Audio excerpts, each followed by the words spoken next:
বাংলাদেশের গণতন্ত্রকামী স্বাধীনতা প্রিয় জনগণ সবাইকে সঙ্গে নিয়ে বিএনপির ভারপ্রাপ্ত চেয়ারম্যান তারেক রহমান একটা গণতান্ত্রিক মানবিক স্বনির্ভর বাংলাদেশ গড়ার যে পরিকল্পনা করেছেন, এই ধরনের একটি দেশ গঠনের জন্য, রাষ্ট্র সরকার সমাজ গঠনের জন্য জনগণের ভোটে জনগণের কাছে দায়বদ্ধ একটা সরকার প্রতিষ্ঠা প্রয়োজন।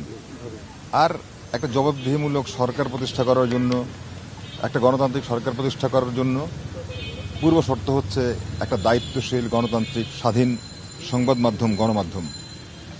আমরা আশা করি যে আমরা যদি বাংলাদেশটাকে একটা কাঙ্ক্ষিত লক্ষ্যে এগিয়ে নিতে চাই, জনগণের আশা ভাষা সব বুঝে যদি আমরা দেশটাকে একটি নির্দিষ্ট গন্তব্যে নিতে চাই, স্বনির্ভর বাংলাদেশে পরিণত করতে চাই, সেই বাংলাদেশের জন্য দায়িত্বশীল স্বাধীন সংবাদ মাধ্যম দরকার। আর আমরা সেই জন্য কাজটা করব দল থেকে। আমি মনে করি আমার যে নতুন দায়িত্বটা আছে, সেই দায়িত্বটা দলের পক্ষ থেকে, দলের হয়ে, জনগণের পক্ষ থেকে সংবাদপত্রের সঙ্গে যেভাবে যোগাযোগটা রক্ষা করা দরকার, আমি সেই কাজটাই সুন্দরভাবে করতে চাই এবং এই জন্য আপনাদের সবার সহযোগিতা দরকার আমার।